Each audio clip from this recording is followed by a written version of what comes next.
Muy buenos días. El día de hoy estamos en el despacho del abogado constitucionalista Fernando Zamora, también candidato presidencial. Todavía no lo han declarado oficialmente, ¿verdad? Fal- Oficialmente no, Falta la convención, la asamblea. la asamblea. Entonces vamos a ahondar un poco más en su propuesta, don Fernando. Muchísimas gracias. No, el gusto es mío siempre y el honor. Muchísimas gracias, don Fernando.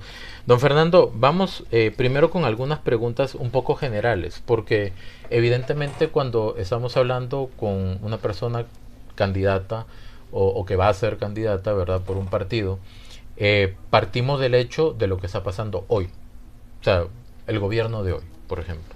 Entonces, ya usted ha contestado varias preguntas sobre su ex militancia o militancia pasada en el Partido Liberación Nacional. En una entrevista que usted dio en Radio Interferencias UCR, usted utilizó el término nunca más. Que usted se fue para no volver nunca más. Ese nunca más significa que no hay a futuro una posible coalición, por ejemplo, o cosa por el estilo. ¿Qué significa ese nunca más? Muy difícil porque Liberación ha sido tomado por grupos de interés que para nosotros son incompatibles con la idea de una propuesta patriótica, eso por una parte, y por otra parte la línea ideológica en la que ellos se han tirado es una línea que yo no, una visión que yo no comparto. Yo tengo una visión más, yo como he venido diciendo, como diría Andrea Ricci, una visión más social democristiana, o sea, una combinación de lo mejor de la doctrina social de la iglesia y lo mejor de los valores sociales y demócratas. Y Liberación se apartó absolutamente de eso. Lo que vemos es un partido prácticamente woke, tratando de imitar al PAC, tratando de imitar al Frente Amplio en muchos de sus valores culturales, así que eso para mí es algo absolutamente, esa posibilidad descartada totalmente. Ok. Entonces, tema de liberación hasta ahí. Me gustaría partir, antes de entrar en concreto, o con referencia a las propuestas que usted tiene, ¿verdad?, en su plan de gobierno, o en el plan de gobierno del partido, del PNG. eh, ¿Cuál es su valoración sobre el gobierno actual? Bueno, mire, es un gobierno de claroscuros, ¿verdad? No todo es malo en el gobierno, ni todo, ni hay cosas que son preocupantes. Bueno, las cosas buenas para mí, y lo he reconocido públicamente, bueno, por ejemplo, el hecho de que han hecho una buena labor en las cárceles, creo yo, el tema carcelario, que han detenido mucho, o en alguna medida, la alcahuetería que había en las cárceles, me parece Ujú, que es un tema positivo. ujú, Me parece, por ejemplo, también positivo lo que hicieron con la ideologización, digámoslo así, para utilizar el término, en materia sexual en las escuelas, ujú. digamos, la agenda o la transformación que hicieron de la educación sexual hacia una educación más centrada en valores, creo que es positivo y no esa agenda hipersexualizada que tenía el PAC, ¿verdad? En donde se les enseñaba a los niños cosas que no venían al caso enseñarles, o sea, una visión muy utilitarista del sexo. Ujú. Eso fue la agenda PAC y creo que eso también ha sido positivo de este gobierno. Ahora bien, de, del, el problema es que es un gobierno que no ha dado muestras, o más bien, tiene acusaciones muy serias en materia de corrupción, ¿verdad? Muy serias, lo del BCIE.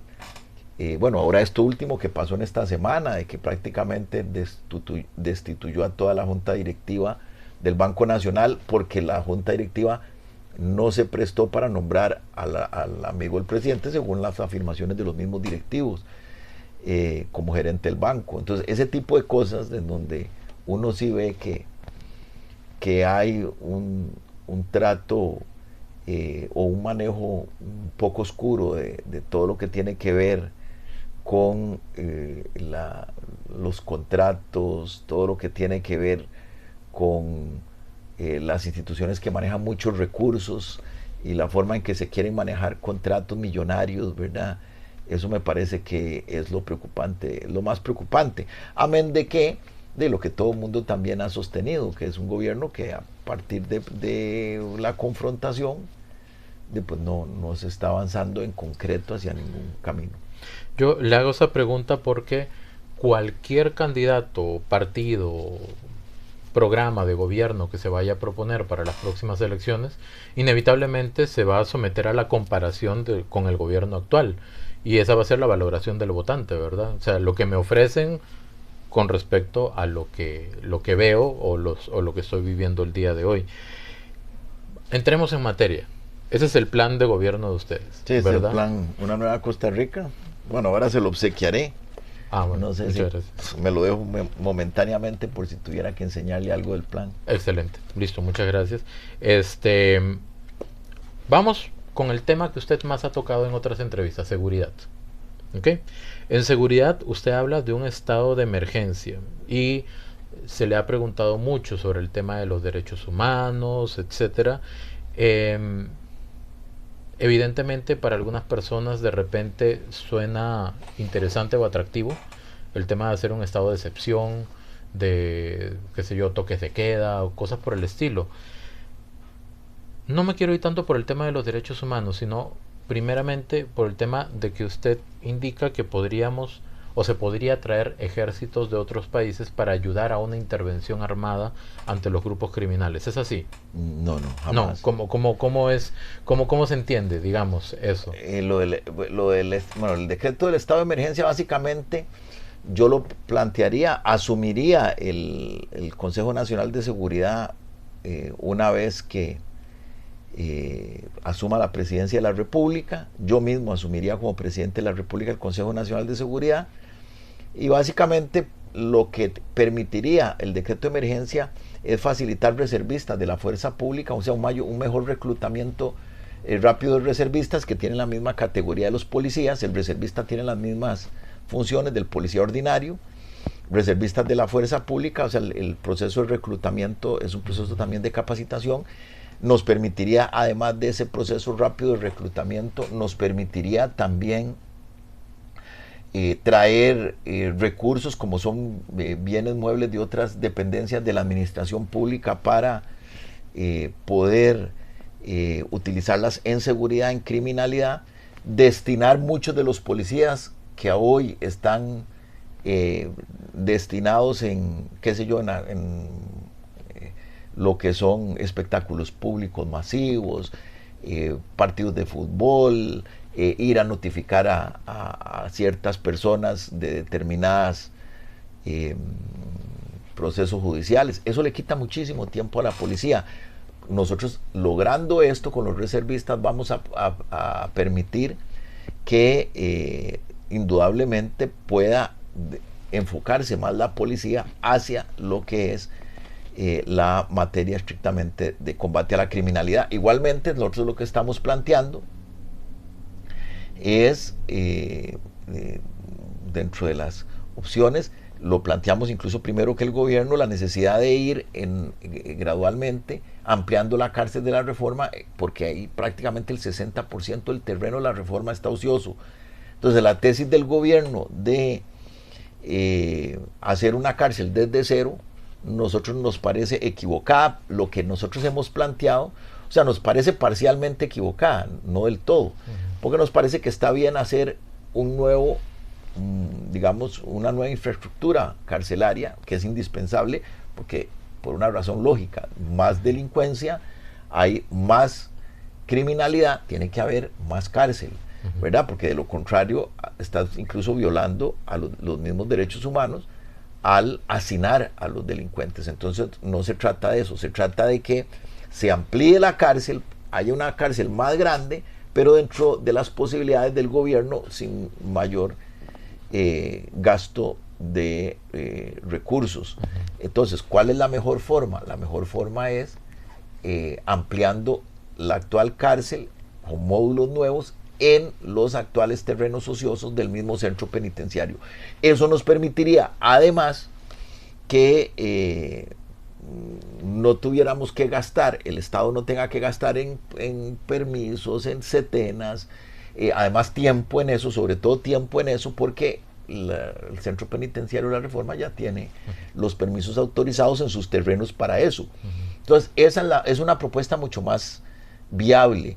Igualmente, nosotros hemos hablado de la posibilidad que ya existe en la Constitución de un eventual estado de excepción, ¿verdad? El estado de excepción a lo que se refiere es al hecho de que en determinadas circunstancias, si hay que hacer arrestos masivos en zonas calientes específicas en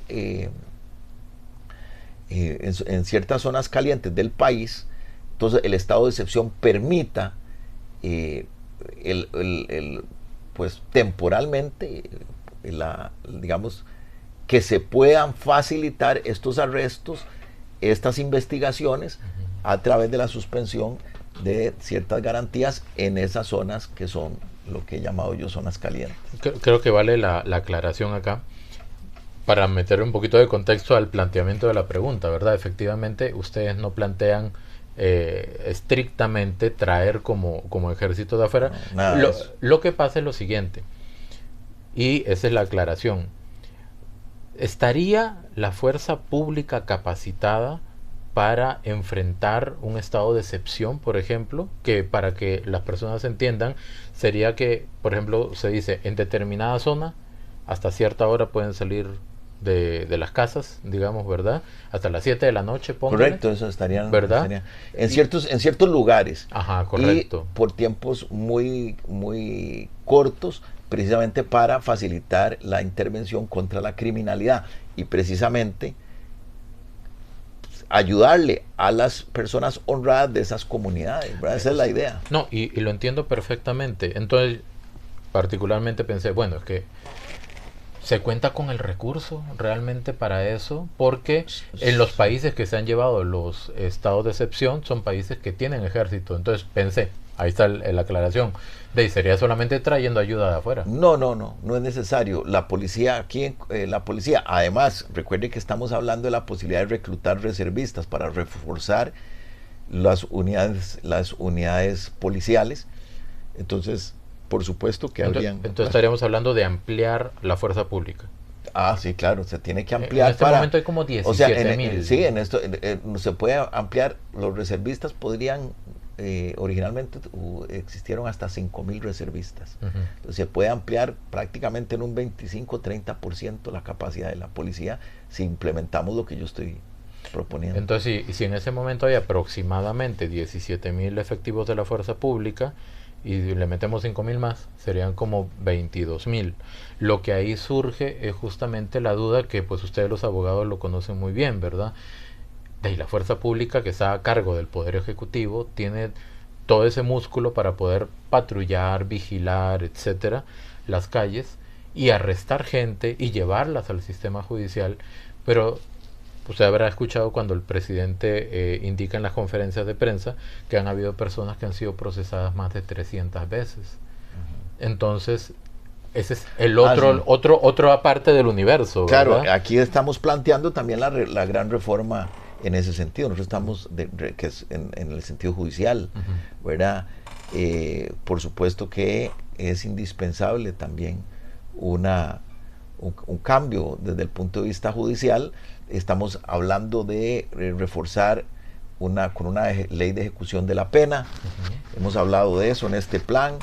Estamos hablando también de reforzar la legislación en torno a medidas cautelares. Aquí muchas veces se dan medidas cautelares por ciertos faltas o delitos menores y resulta que muchas veces se ordena la ejecución de esa medida cautelar o esa medida o sea, pena alternativa, perdón, no medida cautelar, no pena alternativa, y muchas veces el sistema penitenciario ni se da cuenta que el juez ordenó esa sentencia. Entonces, como no se arresta a la persona, nunca se cumple.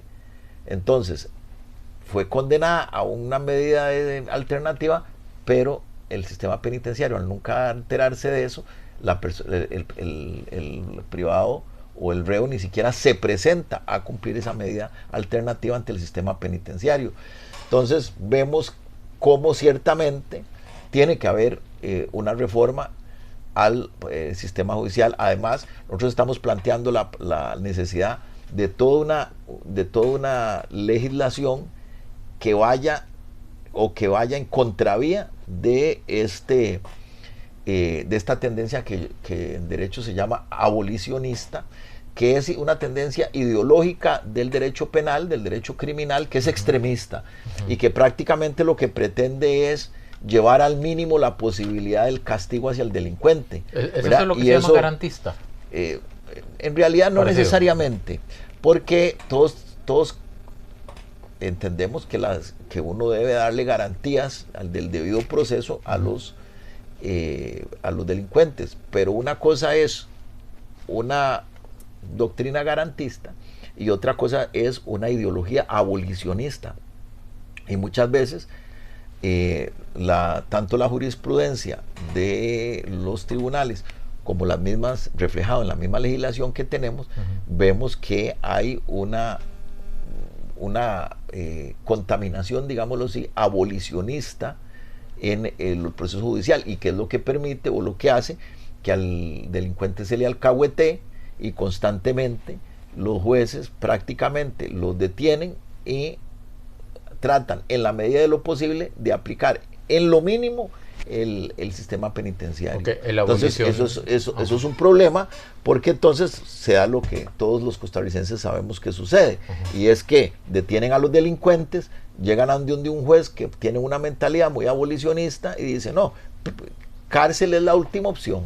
La última opción, al delincuente hay que tratar de mantenerlo afuera en la medida de lo posible, y que él pues con el proceso se escarmiente, simplemente con la amenaza del proceso. Y no, el delincuente no va a escarmentar simplemente con la amenaza de que tiene un proceso encima, ¿verdad? La única forma es una disciplina penitenciaria rígida, ¿verdad? Y esa es nuestra línea, ¿verdad? Y procesos rápidos, ¿verdad? Porque también lo que sucede es que el gran problema que está ocurriendo es que muchas veces termina la prisión preventiva, o el plazo que se le impuso al delincuente de prisión preventiva, el proceso aún está en sus inicios, apenas caminando. Entonces el juez, cuando ya lleva 6 meses o 3 meses o 4 meses de prisión preventiva, el juez dice, en delitos que muchas veces son graves, el juez dice: no, sáquenlo, porque de por sí el proceso está muy cele, como diríamos los ticos, muy verde, muy en pañales, ¿verdad? Entonces lo sacan, porque obviamente no tiene condena, porque el proceso apenas está iniciando, no han recabado la prueba, está el sistema lleno de causas, y entonces al final lo que sucede es que el delincuente sale, aunque hubiese cometido un delito grave, sale después de 3 o 4, 5 o 6 meses, lo más. Al final lo que cumplió son 6 meses.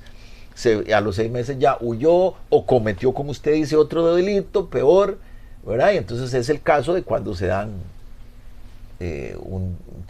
la situación de que detienen a un delincuente, y cuando le revisan su expediente ha tenido 6 causas gravísimas, y es porque en todas las causas se vence el plazo de la prisión preventiva y lo sacan libre. Pero en el fondo es que nuestra legislación está diseñada bajo un esquema abolicionista, o sea, alcahueta. Ok, para entenderlo en palabras más sencillas, entonces el sistema abolicionista es darle la menor pena posible. Exacto. Y tratar de sacarlo lo antes posible. Sí, o sea, básicamente en el fondo termina siendo eso. Ellos no lo plantean así, los abolicionistas no lo plantean así. Los abolicionistas básicamente lo que sostienen es que la represión no es lo que va a reformar al delincuente, ¿verdad? Lo cual es una verdad muy relativa, ¿verdad? Porque ciertamente el delincuente no solo la represión, o sea, el delincuente es un ser espiritual y moral, entonces debe ser de alguna forma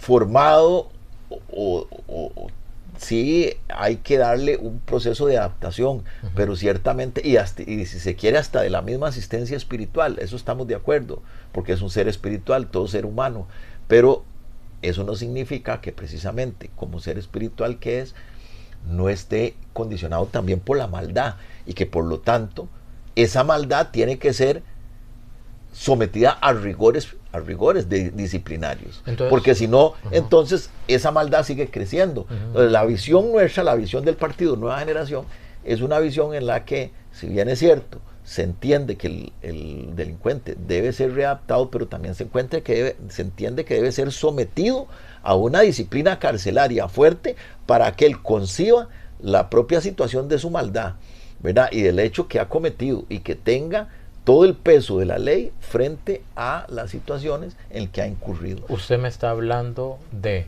básicamente, dos poderes ahí. La parte de cómo se condena, desde la parte del Poder Judicial. La interpretación de los jueces para determinar una condena, y eso basado en leyes diferentes y más fuertes. O sea, por un lado, hay que hacer un cambio en dos sentidos, que es lo que nosotros estamos proponiendo en caso del Partido Nueva Generación, y cuando asumamos la presidencia de la República en el 2026. Primero, ¿verdad?, reforzar el sistema policial para que la detención y la represión y el combate a la criminalidad sea mucho más eficiente. Pero por otro lado también las reformas a las leyes penales para que ese delincuente se quede en la cárcel y no que esté constantemente saliendo sin mayor prisión. Esto es poco ortodoxo, es que está a punto de caerse el micrófono, entonces nada más como torcerlo para su izquierda, nada más ahí, y ya, listo. Esa era la parte poco ortodoxa de la entrevista. Bueno, rápidamente, por el tema del estado de excepción, ¿habría que hacer alguna modificación constitucional? No, eso ya estaba establecido en nuestra Constitución. Pero es por periodos muy cortos. Ah, sí, ya sí, eso no puede ser por periodos largos jamás. Es para situaciones de emergencia. Ok, y sobre el tema que es lo que ya hemos estado viviendo. Ajá. Y creo que, como está sucediendo en Costa Rica, es lo que muy probablemente vamos a seguir viviendo si no hay un cambio determinante como el que nosotros estamos planteando en nuestro programa. Sobre el tema carcelario propiamente a nivel de infraestructura, alguna vez escuché, pero no tengo certeza de que esto sea así, por eso se lo comento, que en un terreno donde se ponga un centro penitenciario tiene que haber como porcentajes de áreas libres y porcentaje de infraestructura, como para temas de seguridad, qué sé yo, si un privado de libertad quiere escaparse, entonces que tenga como más espacio para poder llegar como a la frontera y cosas de ese tipo. No sé si eso es así o si efectivamente en un terreno X, del tamaño X, se puedan meter todos los módulos posibles como si fuera un complejo habitacional, digamos. Vea, en este momento el Centro Penitenciario y la Reforma cuenta con un 60% de sus terrenos ociosos. Hay más. Ahí no hay nada. No conozco, entonces no. Nada, okay. No hay nada. Lo que hay es Tacotal. Entonces ahí hay de sobra, o charral que llaman. Ahí hay de sobra espacio, por supuesto, que hay de sobra espacio. Sin violar, digamos, ninguna normativa. No, y sin tener que gastar dinero en compras de terreno, en nuevas permisos, en estudios ambientales, sin tener que incurrir en grandes costos. Hay de sobra espacio para eso, para poder ampliar la cárcel y resolver los actuales problemas que tiene Costa Rica en esa materia penitenciaria. Pues eso es lo que nosotros hemos venido planteando. Bien, usted habla de a nivel político, ¿verdad? Ya a nivel de propuestas a nivel político, que haría reformas constitucionales parciales. Eso se entendería como que no hablaría de convocar una constituyente, hacer una nueva constitución. No, nosotros hemos venido hablando de ciertas reformas que son indispensables en la Constitución en este momento. Por ejemplos, nos parece que debe reformarse el sistema de elección de diputados. ¿Verdad? Lo que está sucediendo con los actuales diputados es resultado. ¿Elección directa se refería? No, es por circunscripción, que no se haga así como lo hacen ahora los partidos tradicionales, sobre todo el modelo de los partidos tradicionales, por listas en donde usted simplemente vota por partidos y ni sabe por quién está votando. Entonces eso nos parece que es un error del sistema. Creemos que debe establecerse un acuerdo nacional para que haya una reforma y que sea por circunscripción. Entonces, la figura del político toma más relevancia y usted entonces sabe que quien le está haciendo campaña está haciendo una campaña más personalizada, ¿verdad? De modo que usted sabe por quién está votando. Igualmente nosotros planteamos un cambio en la elección de los magistrados. Estamos planteando en ese sentido cambios importantes en la elección de magistrados. Actualmente los eligen los políticos, los diputados. Sí, nosotros no estamos diciendo que no lo elijan los diputados, lo que estamos diciendo es que deben tener más, primero no debe ser una elección perpetua, ¿verdad? Como actualmente está, que sí, el magistrado lo eligen y 8 años, se pueden renovar, pero no indefinidamente. Okay. Entonces nosotros lo que planteamos es que sea por plazos determinados y las reelecciones también, no más de 2 reelecciones podría ser, y que para ser magistrado, además, los tiempos de experiencia sean mayores que los que actualmente se piden, ¿verdad? Entonces, ciertamente van a estar, no se van a enquistar ahí, pero los que van a llegar más experimentados, ¿verdad? Entonces, eso es un cambio que nosotros también estamos planteando. Eso es otro cambio constitucional. Estamos planteando también, entre otros cambios, en la jurisdicción constitucional, sacarla del Poder Judicial, eventualmente también el Ministerio Público, aunque lo del Ministerio Público no necesita hacer un cambio constitucional, basta con que sea un cambio legal, pero también esa es otra de las posibilidades que estamos planteando de reforma constitucional, ¿verdad? Entonces nosotros lo que queremos es ciertos cambios constitucionales que harían mucho por el mejoramiento no solo también del sistema constitucional, sino también del sistema parlamentario. El tema específicamente, por ejemplo, de la Sala Cuarta o la Sala Constitucional que usted ha indicado, se debería sacar, ¿verdad?, del Poder Judicial, que sea independiente. Solamente la conocemos dentro del Poder Judicial. ¿Cómo sería? ¿Cómo se conformaría? Sí. Igual, podría conformarse por la misma cantidad de magistrados, pero sería un tribunal ¿Y quién los elegiría? Bueno, podría darse un sistema, nosotros estamos planteando la posibilidad de que sea un sistema de elección incluso eventualmente hasta mixta, ¿verdad? O sea, que un porcentaje de esos magistrados puedan elegirse como se eligen actualmente por medio del Parlamento, de forma indirecta, y otro porcentaje de esos magistrados con un nivel de calificación alta y requisitos altos, puedan incluso también puedan ser electos por mecanismos que no necesariamente sean legislativos. ¿Voto popular? Podría ser, o una combinación entre, digamos, entre lo que plantee el Colegio de Abogados, sectores sociales, ¿verdad? Organizaciones sociales, el Colegio de Abogados, sectores profesionales y también los diputados. O sea, puede ser una forma mixta de elección en donde la representatividad sea mayor y donde no dependamos estrictamente de los diputados de los partidos. De los países que tienen sala constitucional independiente, ¿qué países son? Bueno, lo hubiera averiguado antes, pero la verdad se me fue por completo. Bueno, en Europa hay varias países con tribunales constitucionales independientes en Europa, ¿verdad? Y tienen ese sistema mixto de elección. Sí, algunas, no, normalmente la elección en Europa es muy poco el sistema de elección que sea de forma popular, eso no se ha estilado, ¿verdad?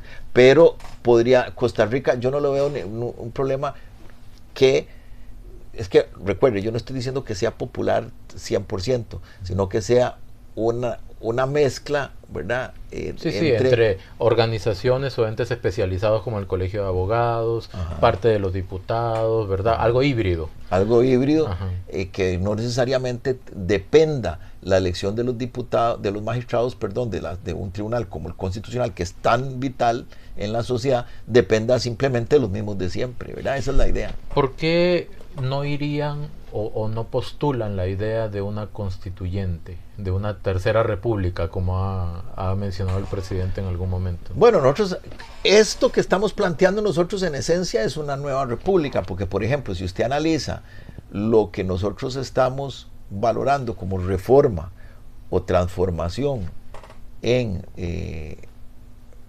en lo que es energía, el proyecto ambicioso en materia de infraestructura, ¿verdad?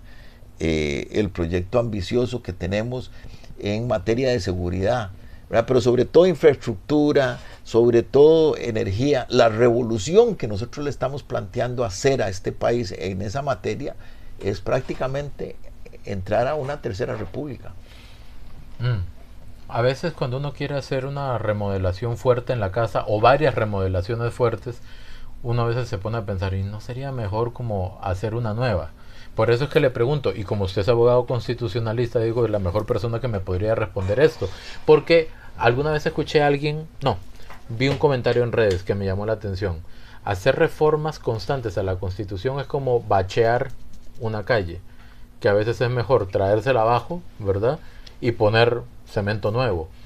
Es por eso lo que le pregunto. Y en términos de tiempo también, ¿cuánto demoraría hacer varias reformas constitucionales importantes, como la que usted menciona, sí, o hacer una constituyente? No, nosotros, es que no todo está mal, ¿verdad? O sea, la gente tiene que tener claro que no todo se le puede achacar a la Constitución. O sea, no todos los problemas que tenemos, la Constitución es debe ser, y es, en la buena medida, es una enunciación de principios, ¿verdad? Que los principios que no están, es la base, que no están mal. Sí. O sea, la libertad, digamos, la enunciación de nuestras libertades, la enunciación de que debe haber frenos y contrapesos, o sea, debe haber independencia entre los poderes, ¿verdad? Todas esas cosas usted no las puede cambiar radicalmente, ¿verdad? Si hubieran condiciones en este momento políticas para un cambio radical, pues yo creo que podríamos estar de acuerdo en eso, pero yo creo que en estos momentos decir que hay condiciones para que la actual clase política, con los problemas que estamos viendo en esa clase política, que hay condiciones para una transformación radical de nuestra Constitución, yo no me atrevería a ser tan aventurado. Lo que yo planteo, eso sí, es lo que estamos planteando, algunos cambios importantes, urgentes en la Constitución y una gran revolución en materia de infraestructura y energética, que es lo que nos va a generar además una enorme dinamización económica, y la dinamización económica nos va a permitir al mismo tiempo mejora en muchos aspectos del área social, porque cuando usted tiene una mejora económica, usted puede a su vez inyectar más recursos en los sectores sociales. ¿Qué opina del referéndum como herramienta democrática? Aquí, en este plan, es una de las reformas, o lo había olvidado decirle eso, es una de las reformas constitucionales que estamos planteando, la posibilidad de ampliar el referéndum para hacerlo, para hacer del referéndum una herramienta más fácil de usar, ¿verdad? Entonces, por ejemplo, establecer cambios como, por ejemplo, que en materia de seguridad, la ciudadanía pueda implementar cambios vía referéndum, por ejemplo, que la ciudadanía pueda plantear una constituyente, ¿por qué no? Por la vía del referéndum. Si el pueblo quiere una nueva constitución, eso debería ser valorado. ¿Cuáles de los temas que hoy el referéndum prohíbe llevar a referéndum, o la ley del referéndum, ¿verdad? Digamos, yo permitiría en materia de seguridad, permitiría ampliar las posibilidades de referéndum en esa materia, en materia de seguridad.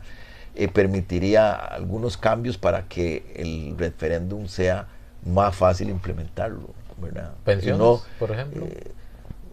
Bueno, es que en materia de pensiones el problema es que el riesgo es que si usted eso lo transfiere a que sea una decisión nuestra, ¿verdad? Porque yo soy parte del pueblo, se podría caer en el riesgo de que los plazos de pensión bajen a edades muy cortas, ¿verdad? Y que la gente diga, bueno, queremos que se pensionarnos establezca a los 40. a los 45, 50 años, con lo cual obviamente quebraría el sistema fácilmente. Sí. Entonces hay que ser cuidadoso. Ahora bien, en otras materias sí debería permitirse el referéndum en pensiones, en materias ahí habría que hacer el discernimiento y la reforma para que, por ejemplo, en materia de pensiones de lujo, el pueblo pueda detener por vía referéndum algo, una barbaridad, sí, como algo la así que como se hizo. pensiones fuera de los Márgenes ¿verdad? de régimen, justicia, ajá, claro, que es lo que ha pasado con las pensiones de lujo, en donde, si usted analiza, con las pensiones de lujo, lo que ha pasado es que, lamentablemente, mucha gente recibe pensiones para las cuales nunca cotizó, como las famosas pensiones de lujo. Uh-huh. Entonces, en ese tema yo estaría de acuerdo. Hoy ya se legisló y ya no son posibles a hoy las pensiones de lujo, pero lamentablemente tenemos el lastre de las que ya se entregaron. Vamos a economía. Primero, igual, diagnóstico. ¿Cómo valora la política económica del gobierno actual? Bueno, me parece que ha sido una política que en materia de cultura productiva se ha equivocado. Por ejemplo, le doy un ejemplo, la ruta del arroz. El arroz hoy es más caro y se quebraron todos los agricultores y los productores nacionales. Entonces hay mucho menos empleo, mucho menos dinamización, el Estado recoge menos impuestos y el arroz más bien es más caro porque los favorecidos han sido los importadores, ¿verdad? Y lamentablemente se ha señalado que muchos de esos importadores son los mismos financistas de campaña. Entonces esas son cosas que me parecen graves errores. O sea, ha sido una política económica que no ha priorizado la producción, sino básicamente la importación y el consumo. Y una sociedad así no puede estar temporalmente bien macroeconómicamente, pero tarde o temprano se viene la crisis. Aunque ha sido también, o sea, tema aparte del tema del arroz que menciona, ha habido reconocimientos nacionales e internacionales de cómo está la macroeconomía. Por ejemplo, en materia de otra cosa que ha afectado a la producción, la materia cambiaria. Yo hubiera preferido, en caso de que yo vuelva a que yo llegue a la presidencia de la República, ¿verdad? Algo que estoy convencido que sucederá, vamos a implementar lo que en el pasado existió, que era mucho más ordenado y mucho más equilibrado desde el punto de vista no solo de la producción, sino hasta del consumo. Vamos a volver a las mini devaluaciones. O sea, pequeñas devaluaciones en el tiempo. Eso se implementó hace 20, 25 años y funcionaba muy bien. O sea, que el tipo de cambio del dólar poco a poco, muy poco, todos los días. No las mandas. Todas las semanas, digamos. Sí, un pequeño aumento mensual, pequeño. Entonces había estabilidad, ¿verdad? Los cambios no eran abruptos. Lo que pasa es que lamentablemente en algún momento dado la clase política eliminó ese régimen, que era un régimen estable, implementó lo que llaman el sistema de bandas, y en el sistema de bandas, ¿qué es lo que sucede? Es perfecto para los especuladores que venden y compran dólares. Bueno, el sistema de bandas, para que la gente entienda, es como un máximo y un mínimo. Un máximo y entonces, un mínimo ahí gradual, rebota el tipo de cambio. máximo y mínimo gradual, ¿verdad? Porque esos máximos cada vez van subiendo. Entonces, pueden haber cambios súper abruptos del tipo, porque entonces ponen, por ejemplo, para darte un ejemplo, Richard, ponen, bueno, la banda va, el dólar puede estar entre 500 y 650.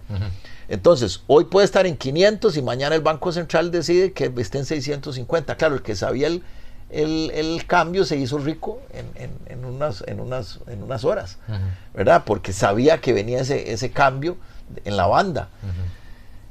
Pero eso ataca mucho a la estabilidad económica y además ataca a la producción, porque cuando baja, como nos está sucediendo ahora, que se mantiene artificialmente bajo, todos los productores están ahogados, los que exportan, los exportadores, los empresarios turísticos, los productores en general, los agricultores, los industriales que requieren vender sus productos fuera del país. Uno que no es economista, uno observa el fenómeno del tipo de cambio y uno dice, cuando el tipo de cambio del dólar está alto, hay un sector de la población que percibe eso negativamente, ¿verdad? Que le afecta.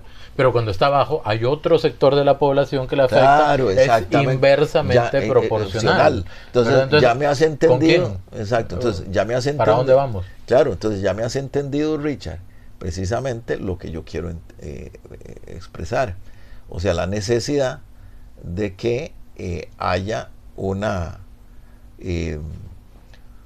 política equilibrada, estable, como la que yo estoy planteando, que es volver a las a pequeñas, muy pequeñas devaluaciones estables en el tiempo. Entonces, la persona, por ejemplo, que paga su préstamo en dólares, que paga muchos bienes en dólares, no siente el golpe porque los cambios son muy pequeños y estables en el tiempo. Uh-huh. El que importa tampoco siente el golpe porque los cambios son graduales y pequeños también, entonces tiene la estabilidad para ese sistema. Y el que produce uh-huh. también, porque sabe que siempre va a estar el dólar más fuerte que el colón. Aunque gradualmente. Uno de los factores también del tipo de cambio es como la cantidad de dólares que hay en el país, ¿verdad? Si hay muchos dólares en el país, pues el tipo de cambio baja, porque hay muchos.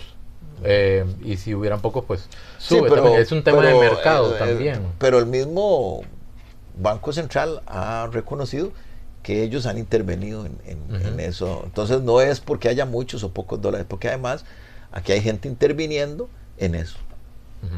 Ok.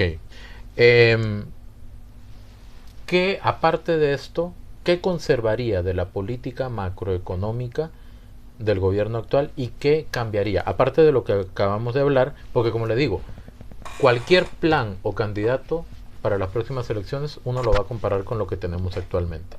Para marcar el parámetro, ¿verdad? Si vamos a estar mejor o peor. ¿Qué cambiaría y qué mantendría? Bueno, algunos de los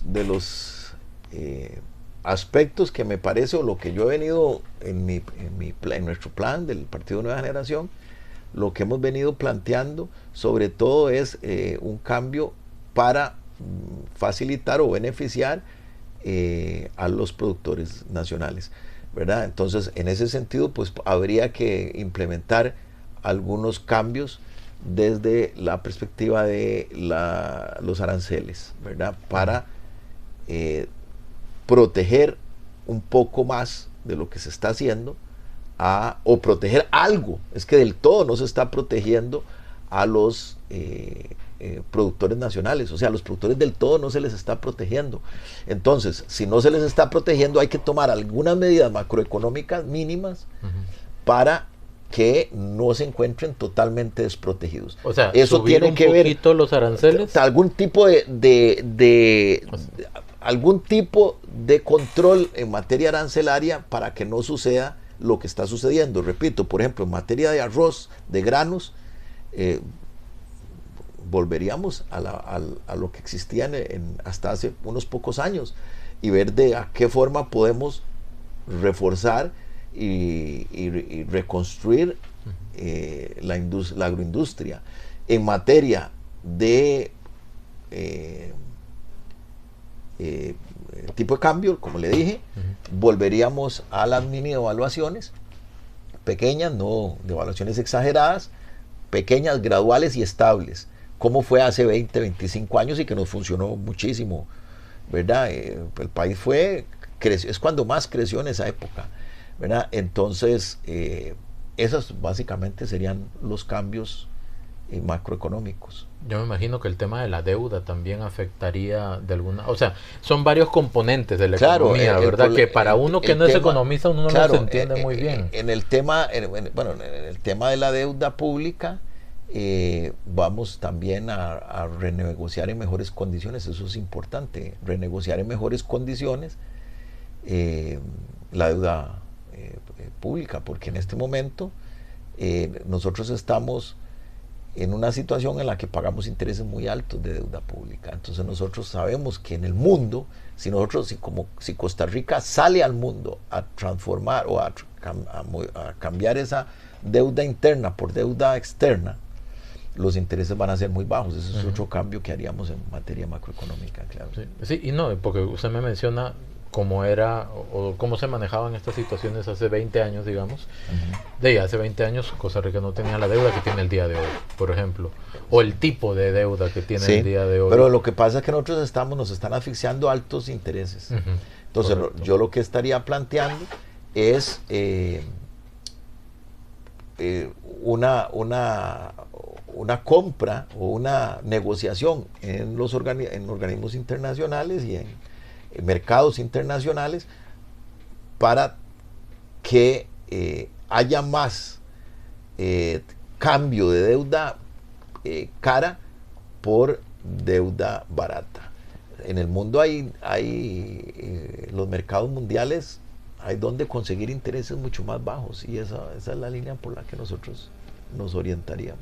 El tema de finanzas públicas relacionado con la Contraloría General de la República, ¿qué haría con...? Bueno, ¿Qué propondría para el tema de la Contraloría? Yo coincido con el gobierno en el sentido de las críticas que ha hecho este gobierno, es que muchas veces la Contraloría se excede en, digamos, la intervención en la intervención de los proyectos de gobierno, y hace que muchas veces en la práctica no solo hayan controles, sino más bien como una sustitución de la administración, porque a veces los controles pretenden ser tantos y a veces las recomendaciones son tan rigurosas que al final termina siendo la Contraloría una coadministradora con el O sea, que no Estado. solamente vigila, Entonces, sino también decide. Claro, a través de mucho control usted puede terminar haciendo algo que es viable, terminando haciéndolo inviable. Nosotros estamos planteando, por supuesto, la posibilidad de una reforma a la ley orgánica de la Contraloría para, en un acuerdo nacional, que la Contraloría no se extralimite sobre todo en sus controles, lo que llamamos en derecho los controles ex ante, o sea, los controles previos a la gestión, o sea, y orientarla más hacia controles posteriores. ¿Usted consideraría que sería oportuno que si la Contraloría ve algo que no le parece dentro de un proceso, inicie los procesos judiciales, pero que eso no implique detener la obra? Eso es una posibilidad, ¿verdad? Yo creo que la reforma a la Contraloría tiene que ser un acuerdo nacional, ¿verdad? Porque la Contraloría es es importante. Es un órgano de control, importante, ¿verdad? La palabra lo dice. La Contraloría es un freno y contrapeso hacia la corrupción. O sea, no perdamos la perspectiva que la Contraloría también ha sido fundamental en detener muchas situaciones de corrupción y de denunciar algunas situaciones de corrupción importantes, y que han sido precisamente porque la Contraloría las ha detenido o las ha sacado a la luz. Entonces no podemos perder esa perspectiva, pero sí tenemos que ser cautos en el sentido de que la Contraloría no pretenda ir más allá de donde debe ir y que no termine coadministrando. Ese es el punto, y para eso tiene que haber un acuerdo nacional de una nueva ley que cierre portillos que estén permitiendo a la Contraloría ir más allá de lo que debe ir. Eso es. Ok. Educación. Vamos a ver. Educación. Yo también estoy en el sector educativo, entonces a veces veo que hay como dos interpretaciones sobre lo que es la educación en el país, o el papel del ministro o ministra de Educación, ¿verdad? A veces se entiende que debería ser, o me parece que algunas personas quieren ver como un pedagogo, inspirador, un líder ideológico a nivel de educación, pero también se observa gente que lo que espera es un buen administrador de los recursos asignados a la educación. ¿Cuál sería la visión entre A o B o una C, de repente, que ustedes tuvieran con respecto a la educación? Bueno, ambas cosas son importantes. Ahora bien, lo que le puedo decir a usted es que en educación hay que entrarle muy fuerte al tema de de la reforma o la transformación, yo le diría una gran transformación curricular para orientarla en dos sentidos básicos en que se debe orientar. Primero, mejorar la orientación curricular, o en tres sentidos básicos: orientarla para fortalecer la vocación del joven. Todos tenemos un llamado, eso es una convicción espiritual. Todos tenemos un llamado, habilidades, talentos para ciertas cosas. Hay gente que es muy buena en los deportes, ¿verdad? Hay otras que son muy buenas para las matemáticas y las ingenierías. Hay otras que son muy buenas para las oratorias y para las letras, ¿verdad? Entonces, esos son vocaciones, son llamados con los que vienen las personas. Entonces, hay que orientar la educación curricular, más bien lo que es la estructura curricular de la educación en esa línea. Eso es una primera. O sea, enfocado en identificar los talentos y potenciales. Claro, eso es una fundamental. Muchas veces orientar por ahí la educación es una vía indispensable. La segunda es fortalecer el currículum educativo en civismo y valores, ¿verdad? Nosotros tenemos que, si queremos hacer de los costarricenses o de los jóvenes costarricenses ciudadanos del mundo, los tenemos que primero que hacerlos ciudadanos de la patria. Y para ser los ciudadanos de la patria, ellos tienen que entender bien nuestra identidad. ¿Cuál es la identidad nacional? ¿Cuáles son los valores nacionales? ¿Cuál es la cultura nacional? ¿De dónde venimos como nación? ¿De dónde venimos como personas? Ahí hay una formación incluso también espiritual. O sea, las grandes preguntas de la vida, las preguntas del origen, la pregunta de la identidad, la pregunta del propósito, la pregunta del destino. Eso los jóvenes tienen que tenerlo claro, porque también hay un problema grave de identidad en la juventud costarricense que los está llevando a crisis fuertes, incluso personales. Entonces, pero también esa orientación de la reforma o de la transformación curricular en valores, en civismo, en urbanidad, en ese tipo de ítems, también tiene que ir para que ellos sea un currículum educativo que los incorpore de mejor forma al sistema productivo. Entonces, junto con una vocación curricular, orientarlos en su vocación, orientarlos en ese sentido, hay que también llevarlos a poder incorporarse más fácilmente al sistema productivo, fortaleciendo las carreras técnicas, etcétera, etcétera. Entonces, esa es otra línea de acción importante. O sea, por ejemplo, fortalecer la plataforma nacional de idiomas, que aquí lo planteamos, ¿verdad? El inglés es fundamental fortalecerlo, y no se va a poder fortalecer solamente en el aula. Hay que hacer una plataforma nacional digital de idiomas para que los jóvenes tengan acceso a herramientas gratis digitales impartidas por el INA y por el Ministerio de Educación en un convenio. ¿Para qué? Para que tengan mejor acceso a un segundo idioma, que es algo fundamental hoy para incorporarse en las ofertas laborales que están teniendo los costarricenses jóvenes hoy en día, ¿verdad? Entonces, eso es vital. O sea, fortalecer la educación técnica, tecnológica, de idiomas, para que junto con valores puedan incorporarse y ser no solo buenos ciudadanos, sino incorporarse rápido a los empleos bien pagados que nos están ofreciendo. Además, también orientar la actividad curricular para que se oriente al joven costarricense a ser un emprendedor. Hoy el Estado se acabó el Estado que empleaba masivamente a la juventud. Ya el Estado no es empleador. Muchos jóvenes no quieren o no se sienten bien simplemente siendo empleados tampoco de la empresa privada. Pues entonces hay que orientarlos, aquellos que tengan esa vocación de emprendimiento, orientarlos en las armas y herramientas del emprendimiento. Y finalmente, otra cosa importante, y con esto cierro el tema educativo o vital, es la reforma o la revisión del modelo de evaluación. Nosotros estamos cayendo en las pruebas PISA por el facilismo y la alcahuetería en la que hemos estado viviendo en los últimos años, sobre todo a partir prácticamente a partir del inicio del siglo XXI, en donde Costa Rica entró como en un facilismo evaluativo, así le llamo. La cultura, se derribó la cultura del esfuerzo en la educación, y hoy lo importante es prácticamente que el joven simplemente pase, prácticamente sin ser evaluado, con evaluaciones muy laxas en algunas ocasiones.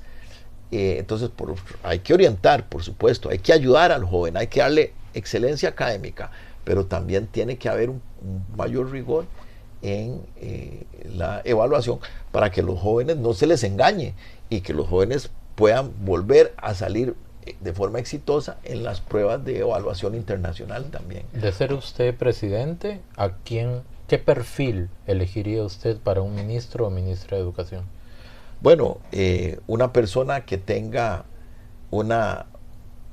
sobre todo una clara formación en valores. O sea, tiene que ser una persona intachable en sus valores, una persona que tenga una buena formación intelectual y cultural. O sea, tiene que ser una persona culta, ¿verdad? Con una profundidad cultural, y que sea una persona ejecutiva, ¿no?